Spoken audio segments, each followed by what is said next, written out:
أجمعين.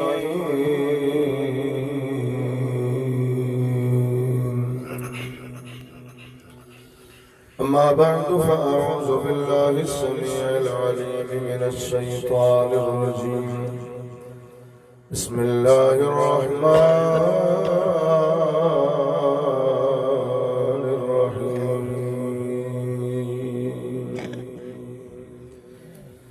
واذكروا نعمة الله عليكم إذ كنتم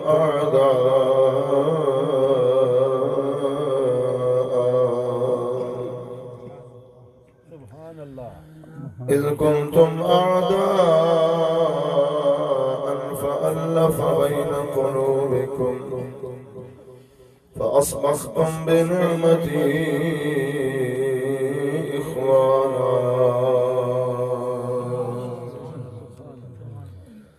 صدق خالقنا العظيم وبلغنا رسوله النبي الكريم. إن الله وملائكته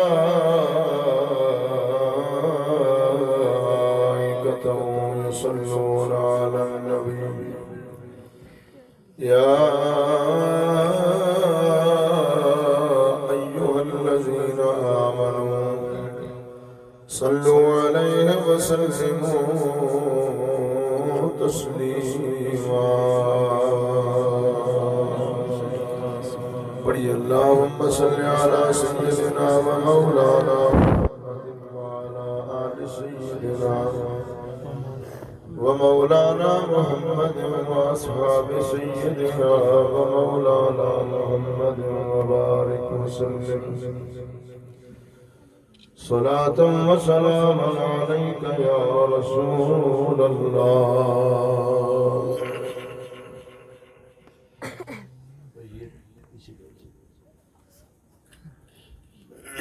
انتہائی معزز حضرات،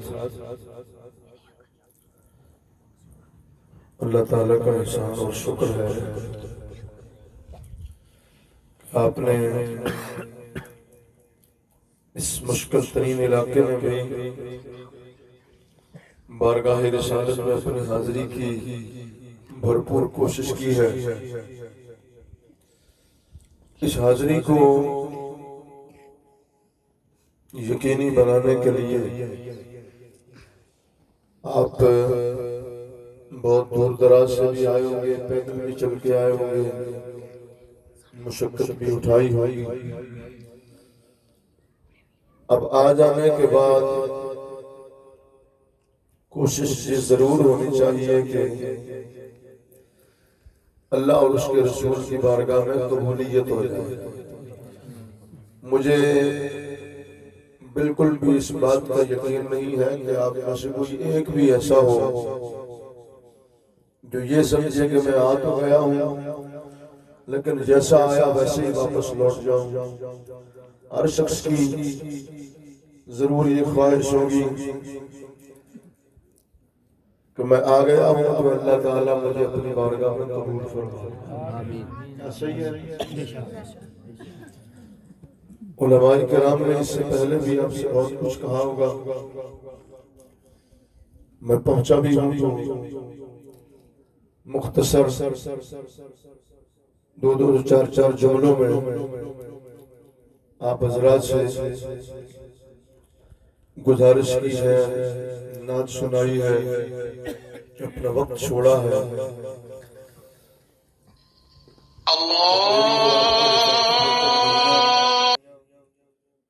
مجھے امید رہے گی کہ آپ بیدار ہو کر اور باذوق ہو کر اٹھیں گے. یہ دونوں چیزیں شاید آپ کو بالکل اچھی طرح سے پتا ہے کہ بیدار ہونا کسے کہتے ہیں اور باذوق ہونا کسے کہتے ہیں، اور ان دونوں باتوں کا پتہ ابھی چل جانا ہے. میرے پڑوس میں تو اکثر چھوٹے بچے ہی ہیں اور جو بزرگ حضرات ہیں انہوں نے اپنے آپ کو سرحدوں کا محافظ بنایا ہوا ہے کہ باہر سے کوئی پریشانی نہ ہو تو اندر کی خیر ہے. بہرحال آپ جہاں بھی ہیں آپ کو اللہ سلامت رکھے. آپ کے یہاں بیٹھنے کا احساس ہونا چاہیے. کہیں بھی آپ بیٹھے ہیں بہت اچھی بات ہے. کسی کو دھوپ بھلی لگتی ہے, کسی کو چھاؤں بھلی لگتی ہے, کوئی مجمع عام کے اندر بیٹھنا اچھا سمجھتا ہے اور کوئی دور سے منظر دیکھنا بہتر سمجھتا ہے. محبت اور پیار کے ساتھ ذرا بارگاہ رسالت میں حاضری دیجئے. مجھے احساس ہو کہ آپ کے اندر کتنی طاقت ابھی باقی ہے تاکہ میں اس طاقت کے مطابق چلوں. آپ کو زیادہ ایسا ٹھکا نہ دوں کہ آپ واپس گھر بھی نہ پہنچ سکیں.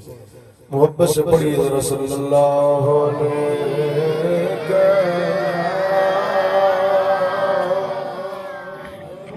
رسول اللہ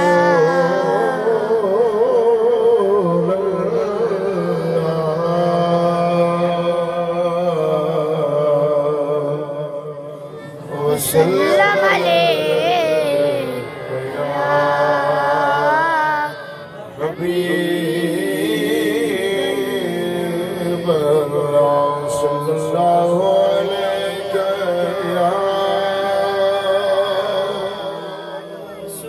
رسول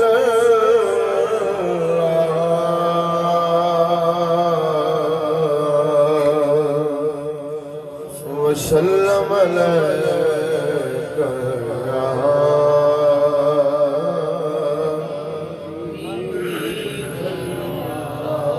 فضل رب العلا اور کیا چاہیے. فضل رب العلا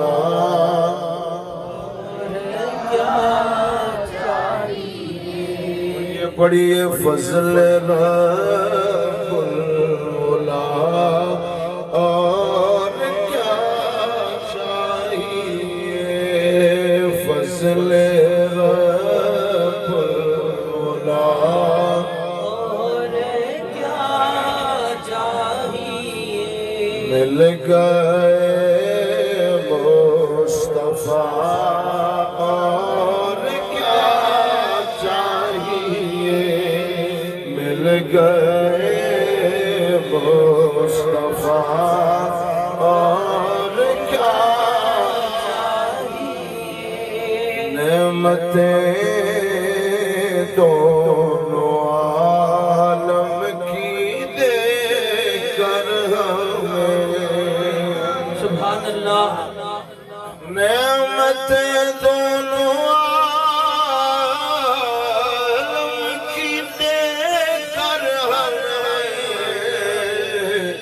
پوچھتے بتا اور کیا چاہیے. پوچھتے بتا اور کیا چاہیے. پوچھتے بتا اور کیا چاہیے. آواز نہیں آ رہی. سارے بولیے, کوئی مشکل جملے نہیں ہے اور حضور کی آمد کی خوشی کا اظہار ہے. یہی میلاد ہے. میں شعر میں کہہ دوں یا اس کو نظم یا نثر میں جس انداز میں کہوں, یہی میلاد. نعمت دونوں عالم کی دے کر ہمیں پوچھتے بتا اور کیا چاہیے. پوچھتے بتا اور کیا چاہیے.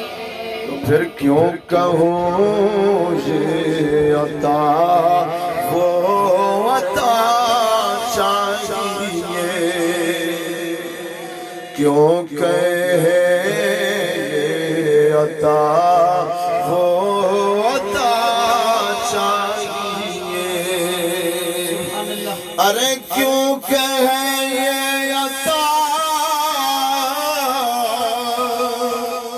وہ عطا چاہیے.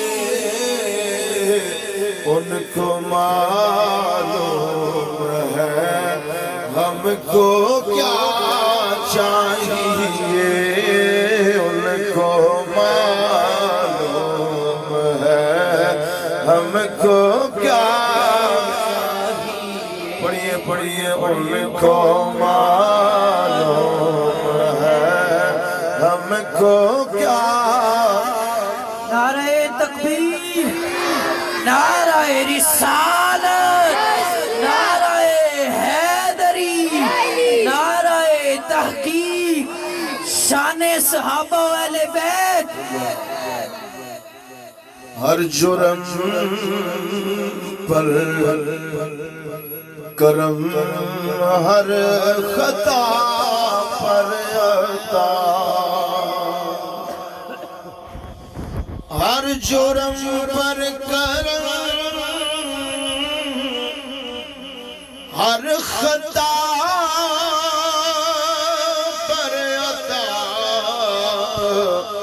رحمت مصطفیٰ اور کیا چاہیے رحمت مصطفیٰ اور کیا چاہیے رحمت مصطفیٰ اور کیا چاہیے مل گئے مصطفیٰ اور کیا چاہیے ارے اور کیا چاہیے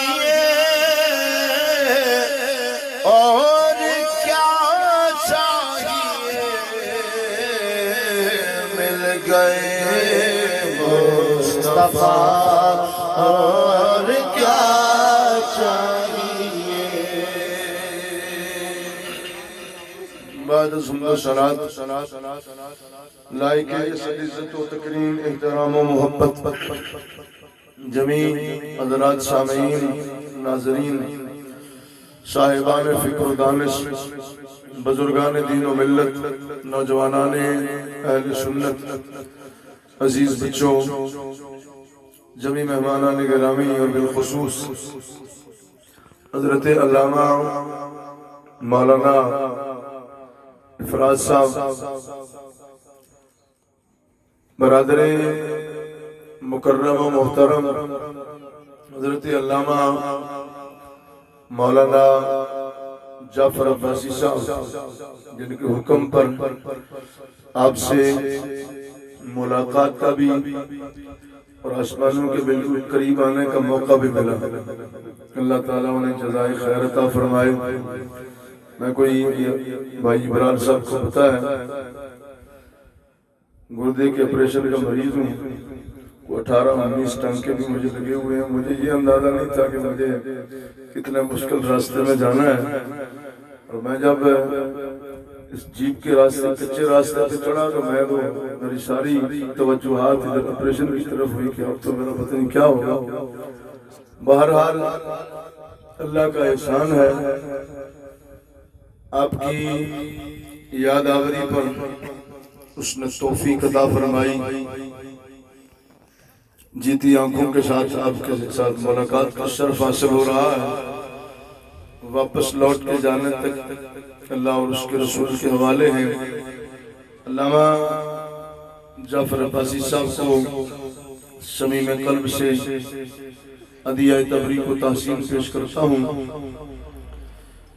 مجھے حکم فرمانے کے بعد اکثر و بیشتر رابطے میں بھی رہے اور حکم فرماتے رہے. اللہ نے آپ کی پاس حاضری کی توفیق عطا فرمائی. حضرت مولانا عبدالجبار صاحب، مولانا محمد حفیظ صاحب، مولانا وسیم عباسی صاحب اور پیکر خلوص و محبت ایک دیرینہ شناسائی اور دیرینہ چاہت علامہ مولانا منیب الرحمن عباسی صاحب میری معیت میں ہی آئے اور ان کو وقت بھی نہ مل سکا. یہ تو انتظامی امور کا معاملہ ہے لیکن بہرحال میں بھی اگر میری وجہ سے ان کا وقت لے لیا گیا ہو تو میں بھی بذات خود ان سے معذرت خواہ ہوں۔ میرے بہت ہی موسم پیاری محترم بھائی عمران قادری صاحب، میں نے یہاں بیٹھ کے ان کی طرف اشارہ کر کے ان کو پوچھا کہ آپ نے بھی حاضری لگائی یا نہیں، تو مجھے ان کے اشارے سے اندازہ ہوا کہ شاید ان کی حاضری بھی نہیں ہوئی۔ آپ اگر سنتے تو ایک خوبصورت محبت بھری آواز آپ کو سنائی دیتی، یار زندہ صحبت باقی انشاءاللہ یہ لوگ آپ سے رابطے میں رہتے ہیں، آج آئیں تو پھر بھی آئیں گے۔ آپ سے گزارش ہے کہ آپ ایسے لوگوں کو ضرور سنیں، دلوں کی دنیا کو محظوظ فرمایا کریں، اور حضور کے ذکر کی یہ محافل جہاں بھی ہوں جب بھی ہوں، مجھے اور آپ کو چاہیے کہ بغیر دعوت کے بھی جہاں ہماری پہنچ لگے ہم وہاں پہنچیں۔ ان محافل کی رونق سے آپ سارے مہمان خصوصی ہیں، میں اس بات کا بالکل بھی قائل نہیں ہوں کہ جو دعوت دے کر بلایا جائے وہ مہمان خصوصی ہے، اور جو حضور کی نعت سننے خود ہی چلا آئے وہ کوئی مہمان نہیں ہے، وہ سب سے بڑا مہمان خصوصی ہے۔ آپ سارے مہمان خصوصی ہیں، اللہ آپ کو جزائے خیر عطا فرمائے۔ حضور کے میلاد کے تذکرے ہیں، یعنی حضور کی آمد کی برکات کے تذکرے ہیں، بولیے سبحان اللہ۔ اب آپ کی آواز آنی چاہیے، آپ کی سبحان اللہ مجھے سہارا دیتی رہے گی، اللہ کا ذکر بھی ہوتا رہے گا، مجھے تسکین بھی ملتی رہے گی، اور میں چند باتیں آپ کی گوش گزار کروں گا قبل اس کے کہ میں اپنی بات کو باقاعدہ شروع کروں۔ نماز انشاءاللہ اللہ نے اگر زندگی عطا فرمائی تو وقت کے اندر پڑھیں گے، میں زیادہ سمے خراشی آپ کی نہیں کروں گا، مجھے اس کے بعد بھی 2 پروگراموں میں مزید شرکت کرنی ہے، تو میں آپ سے بھی زیادہ جلدی میں ہوں، یہ فکر نہ کیجئے گا کہ میں بہت زیادہ آپ کا وقت لے لوں گا، انشاءاللہ وقت کے اندر با جماعت اللہ توفیق عطا فرمائے گا تو نماز ادا کریں گے، ذرا بولیے سبحان اللہ۔ سبحان اللہ۔ دوستان گرامی مرتبہ، یہ کائنات اس کے صبح اور شامیں، اس کے نشیب اور فراز، اس کی وسعتیں اور اس کی بے قرانیاں بے رنگ و بو تھی، اور یہ کائنات مزمخل تھی، انسانیت کے درجے سے اتر کر حیوان کے درجے سے بھی نیچے چلا گیا تھا۔ اللہ رب ذوالجلال نے اس انسانیت کو آمادہ اطاعت کرنے کے لیے 1,24,000 یکمبیش انبیاء کرام دنیا میں مبعوث فرمائے۔ ہمارا سب پر ایمان بھی ہے اور سب نے اپنا حق ادا بھی کیا۔ ہر نبی نے اپنے زمانے اور اپنے دور میں اللہ تعالیٰ کے احکامات اس انسانیت تک پہنچانے میں اور اسے دہلیز رحمت خداوندی تک پہنچانے میں کوئی کسر اٹھا نہیں رکھی، کوئی کمی نہیں اٹھائی، کوئی کسر نہیں اٹھائی، اپنی طرف سے تمام ممکنہ کوششیں کر کے دیکھی، لیکن یہ انسان تھا کہ ماننے کے لیے تیار نہیں۔ حضرت نوح علیہ نبینا علیہ السلام 950 سال جملے میں ایک سانس میں یہ بات کہہ رہا ہوں، لیکن اس کو ذرا سوچ کے دیکھیے، 950 سال حضرت نوح علیہ نبینا علیہ السلام کا زمانہ تبلیغ ہے، عرصہ تبلیغ، اللہ تعالیٰ کی طرف سے جو پیغام لے کر آئے، 950 سال لوگوں کے ساتھ مشقت اور محنت کی، لیکن اپنا بیٹا بھی نہیں۔ جب نہیں مانے تو آپ نے دستہائے نبوت اللہ کی بارگاہ میں دراز کی، دامن طلب پھیلایا اور عرض کی مولا میں نے اپنی تمام تر توانائیاں صرف کر دی ہیں، یہ میری بات نہیں سنتے، جو میری مان گئے ہیں انہیں مجھے عطا فرما دے، جو نہیں مانے تو جان تیرا کام۔ بات سمجھ میں آ رہی ہے؟ حضرت نوح نے 950 سال کوشش کرنے کے بعد بھی اپنی امت کو اللہ کے رحم و کرم کے حوالے کر دیا، یعنی آپ یوں سمجھ لیجئے کہ مولا آپ تو انہیں وہ مزہ چکھا دے کہ جس کے یہ مستحق ہے۔ 23 سالہ دورانیہ، 23 سالہ عرصہ تبلیغ میرے اور آپ کے آقا کریم کا، اظہار نبوت کے بعد یہ بات بھی عقیدے کے تحفظ کے لیے ذہن میں رکھیے، بعض لوگ بے خیالی میں بھی اور بعض لوگ سوچ سمجھ کر بھی یہ کہتے ہیں کہ نبی کو نبوت 40 سال کے بعد ملی، نعوذ باللہ۔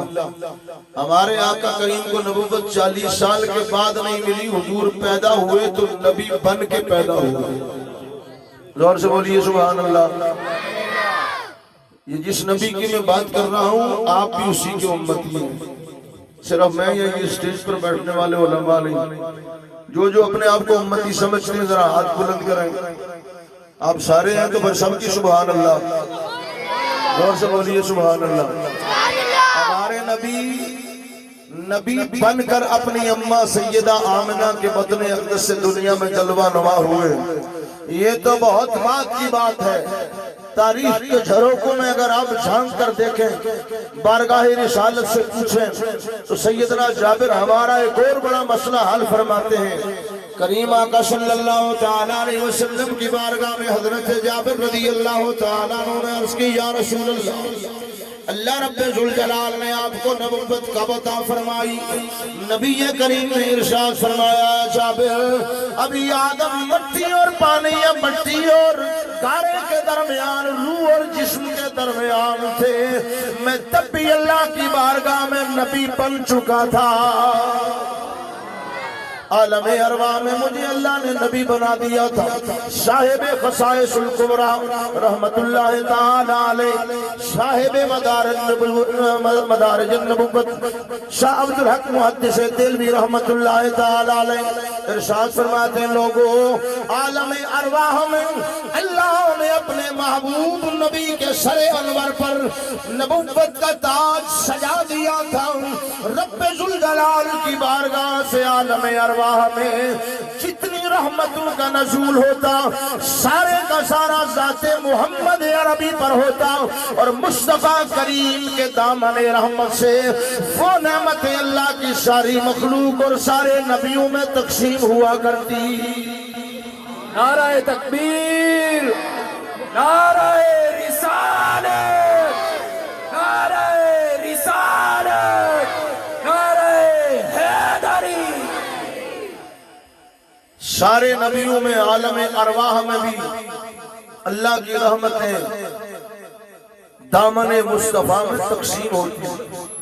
ہمارے نبی تب سے نبی ہے، اللہ تعالیٰ کے خیال قدرت میں تھے تب بھی نبی تھے، عالم ارواح میں آئے تب بھی نبی تھے، اپنے آباء و اجداد کی کشتوں اور ارحام سے منزلیں مار کے اپنی امت کی طرف جب محو سفر تھے تب بھی نبی تھے، اور جب اپنی اماں سیدہ آمنہ سلام اللہ تعالی علیہا کے بطن اقدس و اطہر سے اس دنیا میں حویدہ ہوئے، وَأَشْرَقَتِ الْأَرْضُ بِنُورِ رَبِّهَا، اللہ کے اس نور سے ساری کائنات جب جگمگ کر رہی تھی تب بھی اللہ کا نبی تاج نبوت پہن کر آیا تھا۔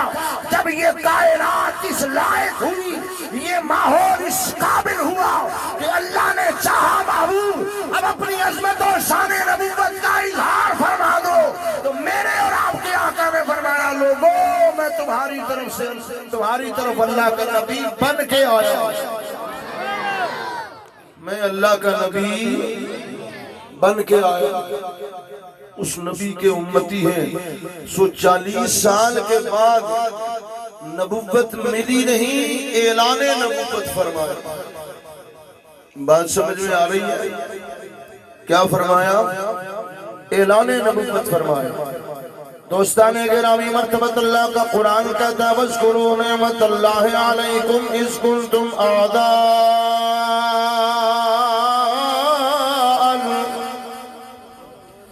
فَأَلَّفَ بَيْنَ قُلُوبِكُمْ فَأَصْبَحْتُمْ بِنِعْمَتِهِ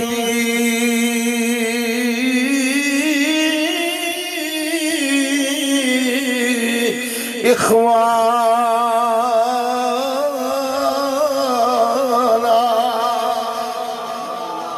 رب ذوالجلال نے فرمایا، اے میرے بندو، یاد کرو میری اس اس عظیم الشان نعمت کو، میری اس بے مثال نعمت کو، میری اس باکمال نعمت کو، جب تم ایک دوسرے کے دشمن تھے میں نے وہ نعمت تمہیں عطا فرمائی جس کی وجہ سے تمہارے دل ایک دوسرے کے ساتھ پیار کے رشتے میں جوڑ دیے گئے ہیں۔ تم نے ایسی خوبصورت صبح کی، تم گمراہی کے اندھیروں سے نکلے، تم ضلالت اور گمراہی کے اندھیروں سے نکل کر روشنی اور ہدایت کے نور کی طرف اس طرح آئے۔ تمہیں اتنی صبح فروزہ مل گئی، وہ نبی میں نے تمہیں عطا فرما دیا۔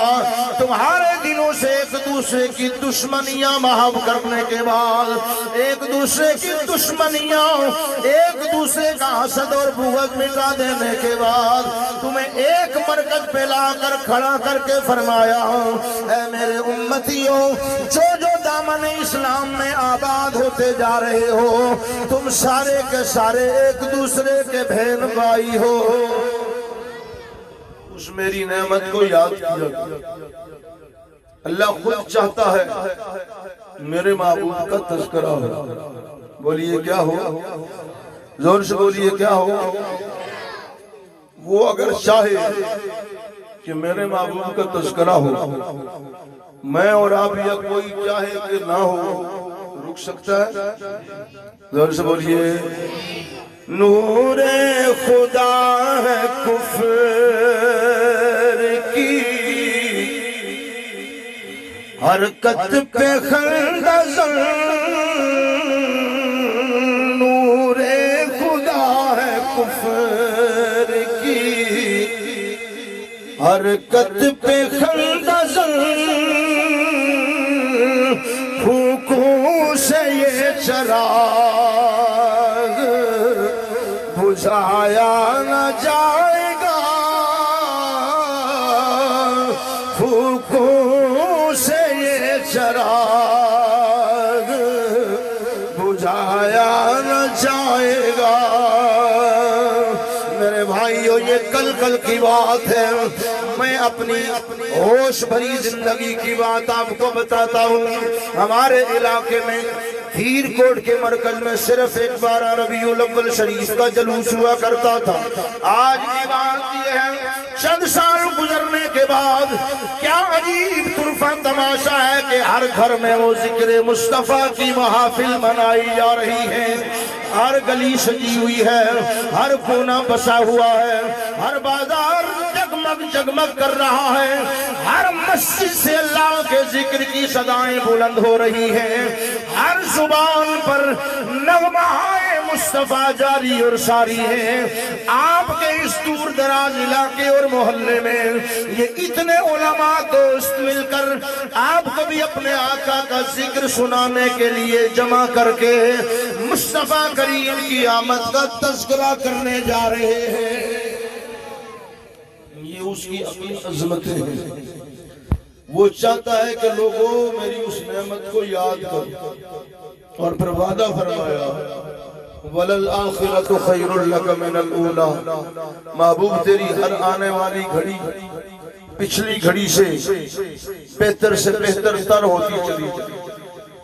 تجھے ہم وہ عزتیں، وہ عظمتیں، وہ شانیں عطا فرمائیں گے کہ دنیا تیری عظمتوں کو دیکھ کر حیران ہی ہوتی رہے گی۔ آج جو دشمنان ناموس رسالت میرے اور آپ کے آقا کریم کی عزت و شان میں شب و شتم کر کے اپنے من کو قرار دینا چاہتے ہیں، وہ جیسے ہی کوئی جسارت کرتے ہیں، پوری دنیا کے مسلمان ماہیے بے آپ کی طرح تڑپ کر میدان عمل میں نکل کر یہ بتاتے ہیں کہ تم ایک گستاخی کرو گے، ہم پوری دنیا کے مسلمان اپنے آقا کی عزت و عظمت کے لیے میدان عمل میں نکلیں گے، تم ایک مرتبہ ہمارے آقا کی بارگاہ میں گستاخی کی جسارت کرو گے، ہم سارے مل کر بارگاہ رسالت میں ہدیہ درود و سلام۔